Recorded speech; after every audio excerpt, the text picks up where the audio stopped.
সারা বাংলাদেশের সকল নাগরিকই ওনাকে ভালোবাসি, ওনাকে শ্রদ্ধা করি এই জায়গা থেকে যে উনি যে আপসহীন ভূমিকা রেখেছেন এবং ত্যাগ দেখিয়েছেন বাংলাদেশের জন্য, বাংলাদেশের গণতন্ত্রের জন্য। আমরা ওই শ্রদ্ধার জায়গা থেকে ওনাকে দেখতে এসেছি, আমি পার্সোনালি এসেছি।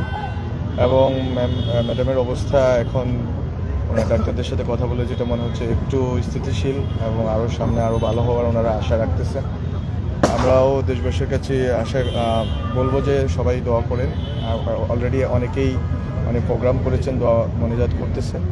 আপনারা সবাই আল্লাহর কাছে দোয়া করেন যাতে হচ্ছে উনি সুস্থতার সাথে আমাদের মধ্যে থাকতে পারেন এবং আমরা যাতে এই নির্বাচন থেকে শুরু করে পরবর্তী যে গণতান্ত্রিক রূপান্তর যেটা ঘটতেছে বাংলাদেশে এই সময়টাতে যাতে ওনাকে পাই, উনি যাতে থাকেন, তাহলে হয়তো বাংলাদেশে একটা স্মুথ ট্রানজিশন হবে এবং উনি এটা দেখে যেতে পারবেন ওনার সেই ত্যাগ এবং ওনার যে স্যাক্রিফাইস সেটার ফসল উনি দেখে যেতে পারবেন। একটা ডেমোক্রেটিক ট্রানজিশন হলে একটা নির্বাচন, যে নির্বাচনের জন্য উনি চেষ্টা করে গেছেন, নির্বাচনে একটা গণতান্ত্রিক রূপান্তর ঘটে গেল, এটা উনি দেখে যেতে পারেন এবং বাংলাদেশ যেন একটা স্টেবল একটা কান্ট্রিতে রূপান্তরিত হয়।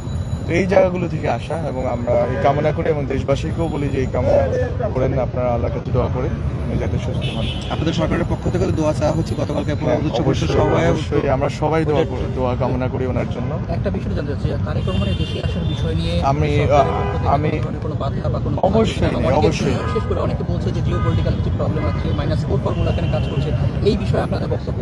আমি এটা সম্বন্ধে অবগত না। আমরা যেটা আজকে পররাষ্ট্রমন্ত্রী উপদেষ্টা যিনি উনি বলেছেন এবং আমাদের সরকারের কাছ থেকে আমরা মনে করি না কোনো কিছু আছে। বরং আমরা তো চাই যে বাংলাদেশে এই যে ডেমোক্রেটিক ট্রানজিশনটা এটা যাতে খুবই স্মুথ হয়, কারণ এত মানুষ রক্ত দিয়েছে শুধু জুলাইতে না, এর আগে 15 বছর ধরে কয়েক হাজার মানুষ শহীদ হয়েছে, গুম খুনের শিকার হয়েছে।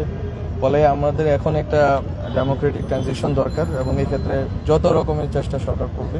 এবং আপনারা দেখেছেন যে মাননীয় প্রধান উপদেষ্টা খুবই আন্তরিক নির্বাচনের ব্যাপারে এবং ওনার নেতৃত্বে আমরা আশা করি যে খুব ভালো মতোই নির্বাচনটা হবে এবং সবার অংশগ্রহণ হবে।